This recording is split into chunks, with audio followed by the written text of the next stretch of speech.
beat.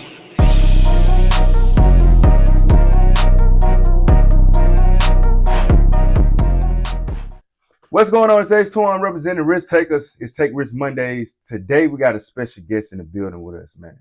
Rocking out with us. She's been in the game for a decade, going on a decade now. Radio personality, TV personality, DJ, radio DJ, and you can't forget a news reporter. Ladies and gentlemen, I'd like to introduce you, Diamond Tyleir. Hey, Ace. That was a good introduction. I appreciate it. No problem. I gotta put you in. You get me right. Yeah, I'm gonna get you right every time. So for everybody out there, they really don't they know you, but they really haven't dissect your background and just basically want to know, how did you get into this industry? How did you get into this industry? Like, where did you start?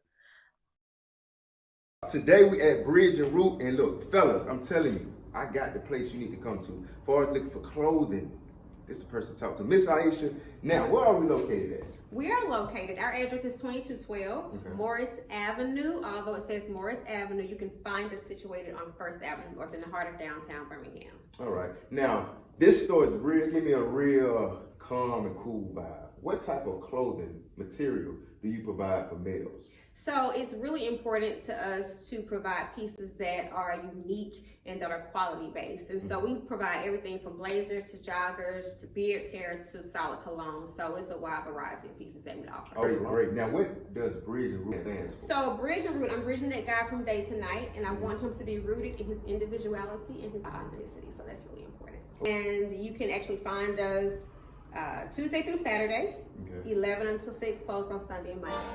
You heard it first by Miss Aisha. Back to the show. Well, that's part of the reason I never really get to tell the story, because it's a loaded question, right? We were talking about that off camera. Yeah. Long story. Yeah. I actually thought about the other day. It's almost been a decade, which is crazy to say. And it's wild because we got a similar story. I ain't gonna lie. We do. At the beginning, because we came from start off on the same foot. Same foot. So it's got unique. The interest to be an intern. I grew up in Atlanta. I'm really from Atlanta. You really from Atlanta? I'm a Grady baby. What part of Atlanta? That's the first thing you gotta know about me. I'm a Grady baby. Okay. From the SWAT. From the SWAT? Zone 3. Oh, you from that? Yeah. A lot of people don't believe me. Why do you think they believe? Probably because how I talk. I don't know. But I grew up listening to Greg Street, Ryan Cameron, a lot of people who are legendary today. So I would be at school and I saw that relationship that my mother built while she was driving the car. Like, she felt like she knew these people. Yeah. So I just thought that connection was really interesting. And then, of course, I love music. And then when I figured out, by the end of high school, like, I can actually get a job. So Streets was my first internship. I started there doing promo. You know how that goes in the streets. But one thing that I think set me apart from people is, like, I was sneaking off to the production room. Trying to learn the craft. Yeah, trying to see, like, how you do this, how you do that. While everybody's, like, trying to be in the studio, like, want to be seen. But yeah, I started off with that interest, that passion. I'm a music head, so I'm just like, that'll be dope. I eventually went to Jackson State. State. Yes. So how was Jackson State? Did you have on-campus radio show? We did, but it was one of those, like, jazz stations. Like, you couldn't be on it. So they didn't have, like, a student-run station. So actually, I started off writing. That's my strength. I'm a writer. Yeah. So I was the managing editor for the newspaper, the college campus newspaper. And I was going to cover a story, and just so happened the radio station was there, right? All the media. So something just kind of, like, I got a light bulb. And I was like, I saw them at the, we're covering the event. Yeah. So I'm like, oh, that's what I want to do. So I literally walked up to the guy, shout out to Mr. Maine. He's still there in Jackson. And I walked up to him and I was like, hey, like, how do I do this? I want to do this. Like, I want to do radio. I'm a writer. He was like, oh, let's pull up to the station. I was like, okay, when? It's like tonight. He was on the night show. Okay. That's actually, that we'll circle back around to that. He was like, come tonight. So I showed up. He didn't think I was going to show up. And I'm just like 19-year-old, knocking at the door, like, hey, let me in.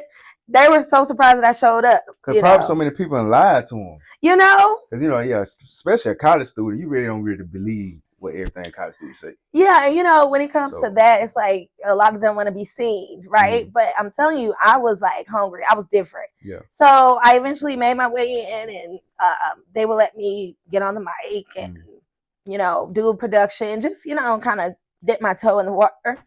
After a while, I got so much feedback like about my personality and all this stuff, and I was just like, oh, I'm good at this. Yeah. So from there, I ended up transferring from Jackson State because those out-of-state fees.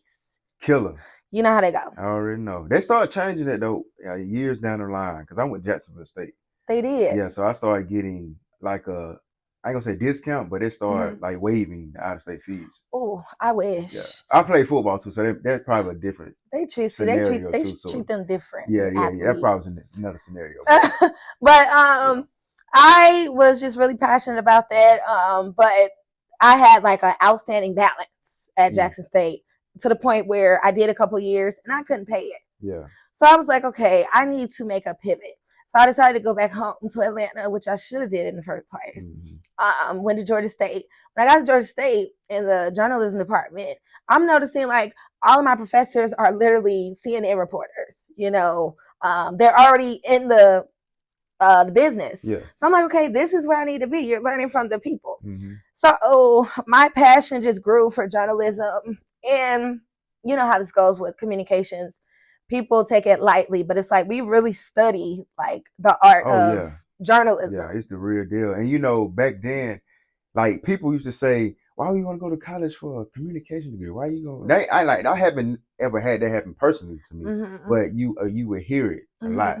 And see, fast forward 10 years, 15 down the line, everybody and their mama trying to do podcasts. Everybody and their mama try to get somewhat type of talk show to get paid. Exactly. And this shit run the world. Communication run the world. It does. And I understood that, you know, back when I was 18, 19. Yeah. You know what I'm saying? I knew it was, you know, somewhat lucrative. It was important. Like you said, years down the line, we're always going to have a channel of communication. Got to. Whether it be TV, radio, podcast, whatever it is. So I was at Georgia State. I ended up crossing the stage. And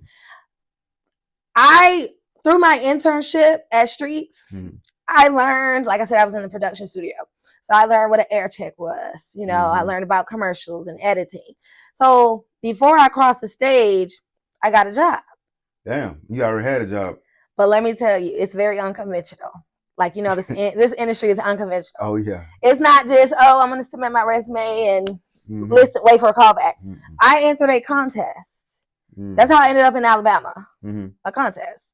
So I don't know how I found it, but this station in Montgomery, which I started, was my first professional job. They put a contest out, you know, trying to find the next radio superstar. Yeah. So I'm in Atlanta. At this point, I'm working like odd jobs, you know. Trying to make it meet. Yeah. And, you know, I got my mother in my ear, like, what are you going to do? And so I entered the contest, you know, we're on social media. So I ended up getting a lot of votes. Yeah.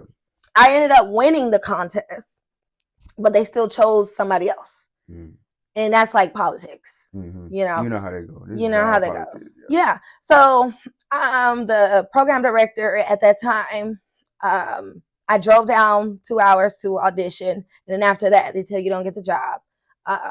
I was a little crushed, but I was amped up. Montgomery, right? Montgomery. Yeah. Like, no shade, but who wants to move to Montgomery from Atlanta? Right. You know what I mean? They say the same thing. Why the hell I moved here from Atlanta? Yeah, like I'm following my dreams. Right. But the turning point for me was the program director. He remembered me. So 2 months after the contest, he gave me a call and he's like, "Hey, I have this position open. I remember you from the contest." Yeah. I had went about my business, you know, working. I was working at like Quick Trip, you know, about the QC, the way I was doing a lot of stuff. So he called me. He's like, "Hey, you know, I'm interested in you hiring you." So I do the whole thing where I drove back down, have a chat with him. He kind of like just hired me from there, and that's how I got my foot in the door. But the thing is, how long you was in Montgomery? Well, on air in Montgomery. So that's what I was about to get to. It's tricky. I've been on air since 2017. But I didn't move to Montgomery until 2019. So how was I on the radio if I wasn't there. Damn, you was going back and forth. I was going back and forth. Shit. Mind you, I had a regular job. Yeah. He offered me the opportunity to track. Mm-hmm. Right. A lot of people, that if you don't know about tracking, it's basically recording. Yeah.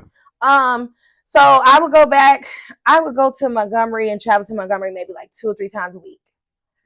So because like 2 hours away from. I was that hungry.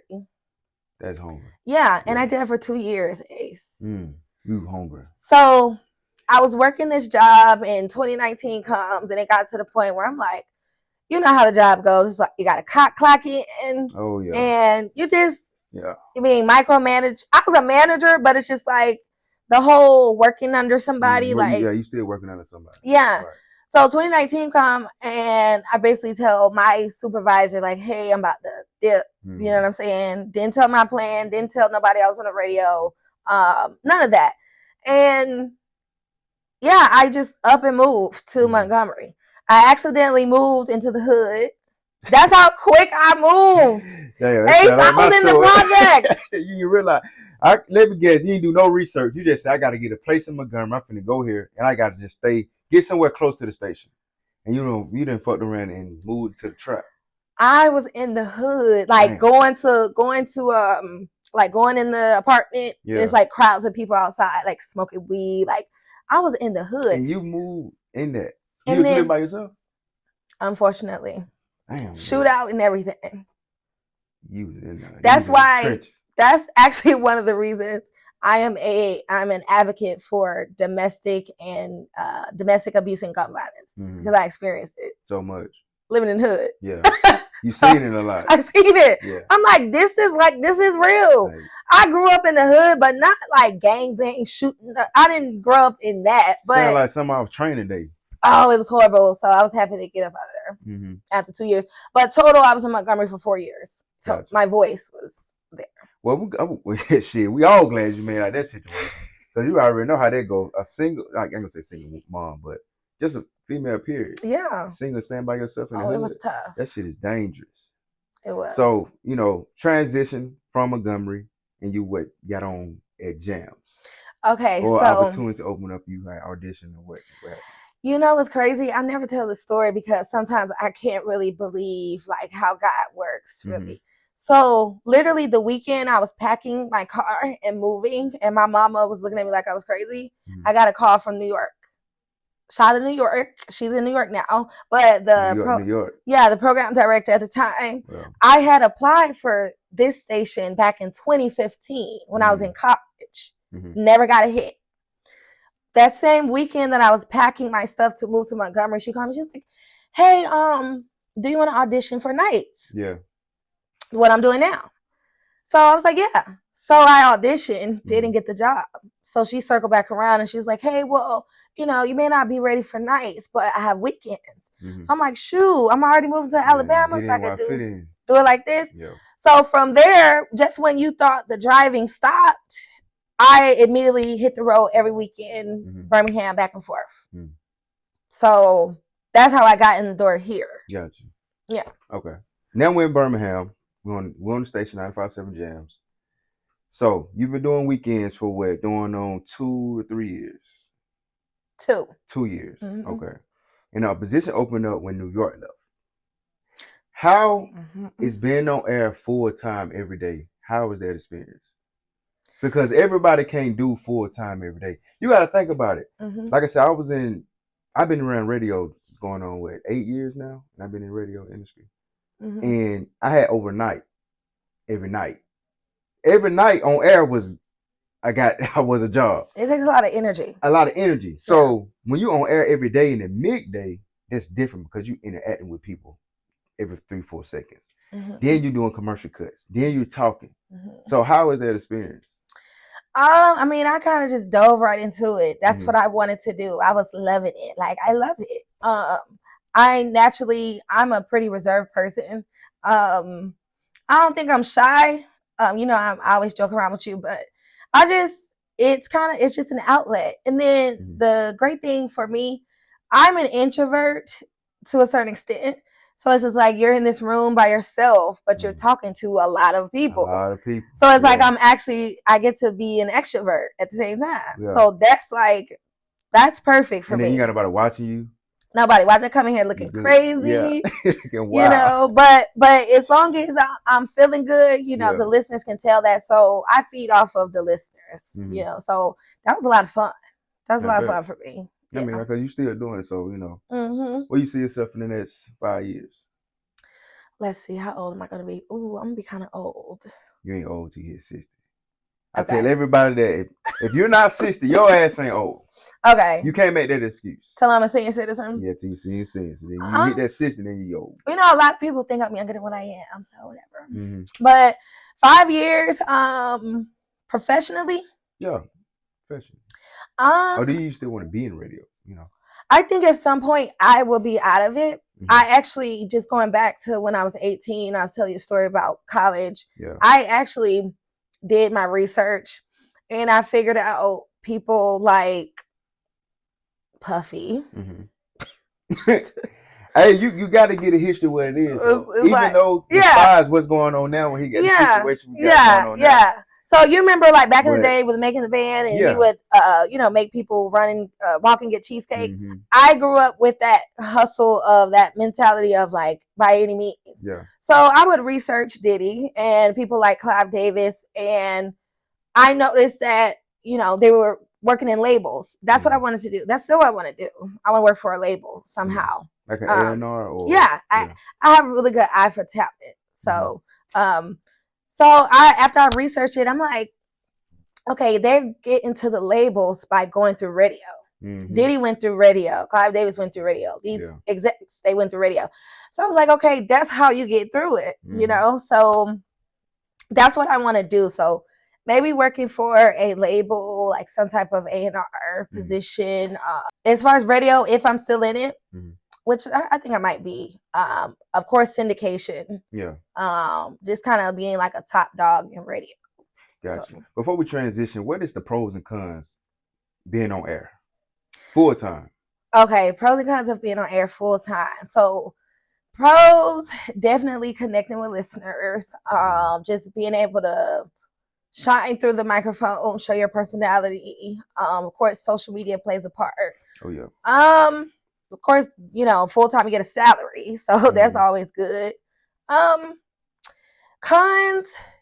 it's a certain type of energy that you have to do it every day. Mm-hmm. And come in here every day. No matter what mode you're in.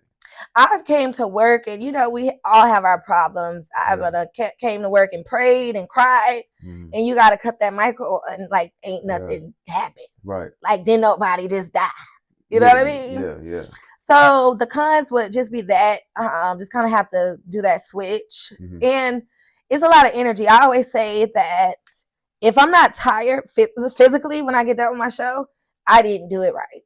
Like seriously, I didn't do. I be in here dancing. I really give it all of my energy as if I'm talking to these people like face to face. Mm-hmm. So you get a little tired, but you got to keep that stamina. Yeah. It takes a lot of stamina to do media in general. So that's the cons. I got you. You was a reporter at one point, right? I was. You hated it. I can tell your face how you just looked at it. You like, I hated this shit. I didn't hate it. Let's just say you dislike. Do you want me to be transparent on this or what? Yeah, be honest. You want me to say names and stuff? This is a risk taker, baby. Oh, it is. Okay, I didn't hate it. I actually love working for Fox 6. Mm-hmm. And I would do it again with any other news station.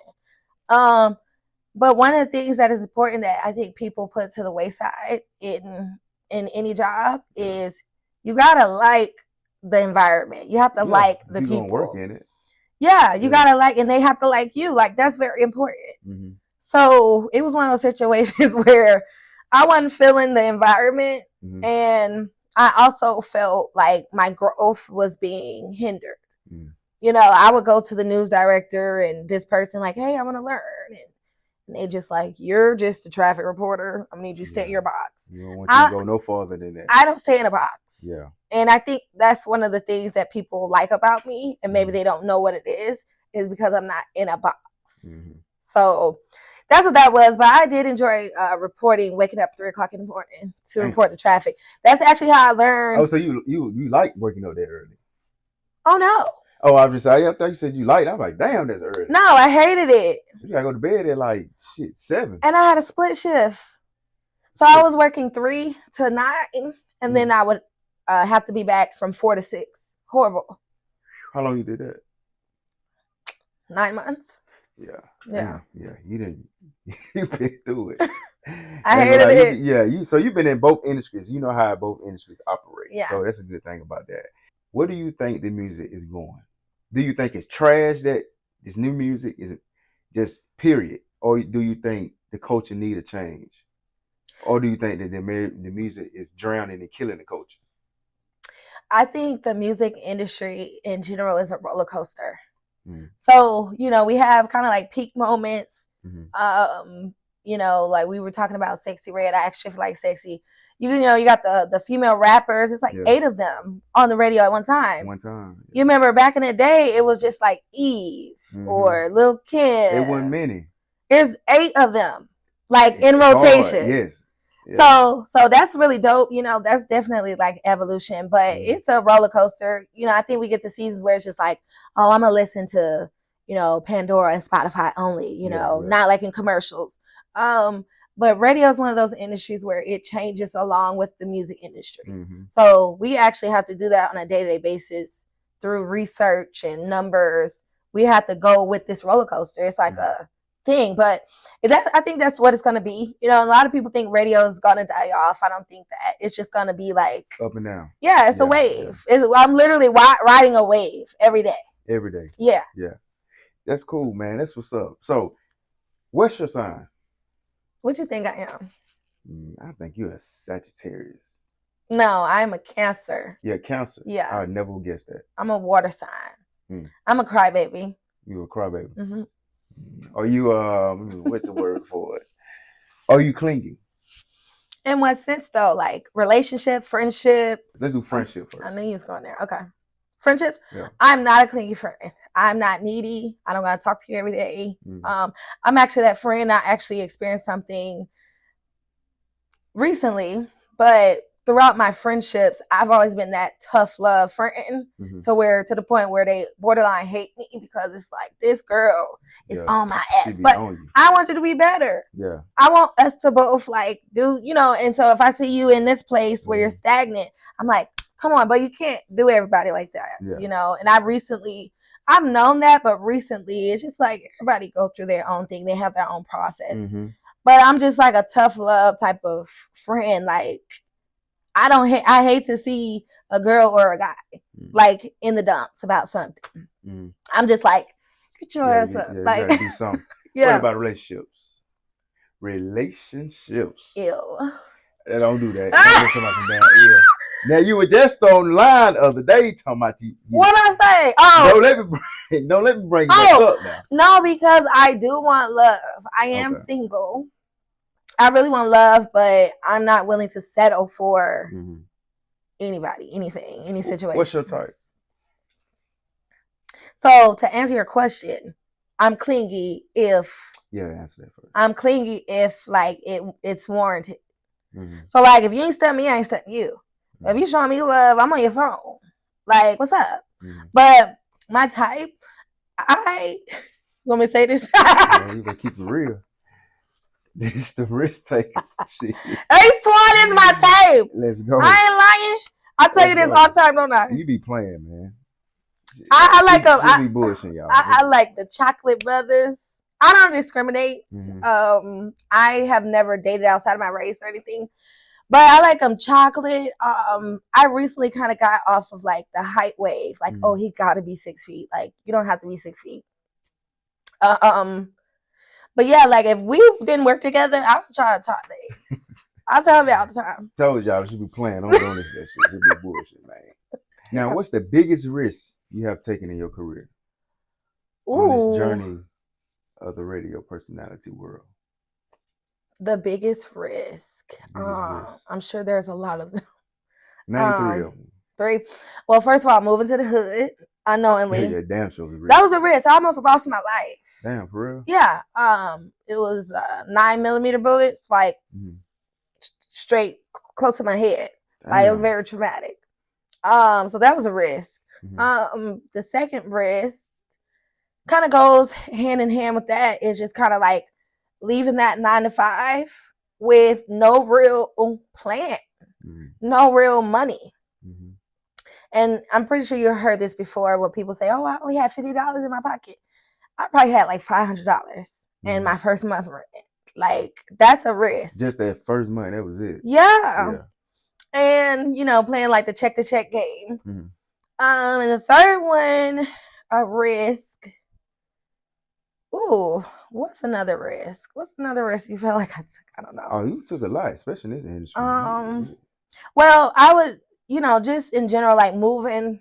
That's like the biggest thing. The movement, the moving part is detrimental. And I think with taking a risk, like every day, I'm learning the culture of Birmingham, even though I've been here for a minute. They be trying to jump me.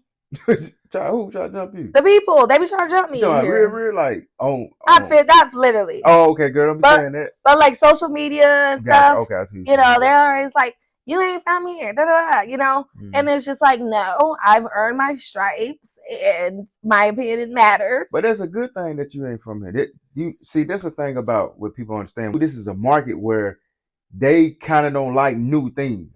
You have to not force it on them, but you got to give it to them in a pill. Yeah. So I would say that in itself is a risk for me, because I purposely, like, I know what kind of gets people like riled up. Yeah. Whether it be something about politics or music or the neighborhoods or whatever. Yeah. But that's like a risk every day, for me to just be vocal and not really care about backlash. So. Got you. And last question before we get ready to get up out of here. What advice could you give an upcoming radio personality or radio, female DJ? Let's see. I would say take the risk and understand that it's not going to be placed to you. I know it's 2024 and we are in the era of social media where everybody has access to pretty much everything. But it's not going to come easy. You literally have to work for it. You have to drive for it. You have to make phone calls. You have to be in people's faces.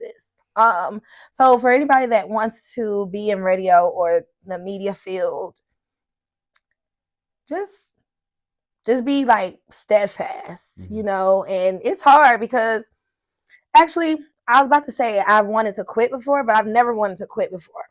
But you may have moments where it's just like, I'm gonna go home. Yeah, it's over. So you just have to be steadfast and know your end goal. And I think that's been one of the keys to my longevity so far.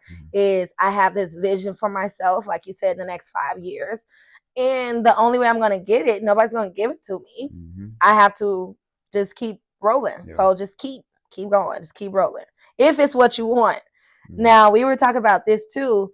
You can tell when people don't want something or they don't have the passion. Yeah. And they kind of just fall off, right? Yeah, it shows. That's because they didn't have a passion for it. They were doing it for the wrong reasons. Yeah. So do it for the right reasons. Be steadfast and just keep rolling. I like it. Ladies and gentlemen, Diamond Tyleir in the building, man. Give it up for one time. Thank you, Ace. I was so excited about this. I love Ace One, y'all. Yeah. All right. Man, we up out of here. It's Take Risk Mondays, baby. It's a risk taker. Diamond Tyleir in the building. Hey, you know what to do. Make sure you subscribe, hit that like button, comment below. Tell us what you think about the interview. I'll stay with it. Hey, what's going on? It's the Risk Takers. So look, if you like that interview that you just watched, you definitely gonna like the next interview that's coming up. Don't forget to subscribe to the channel and comment below. Tell me what you like best about the interview. I'll see you next video. Stay with it.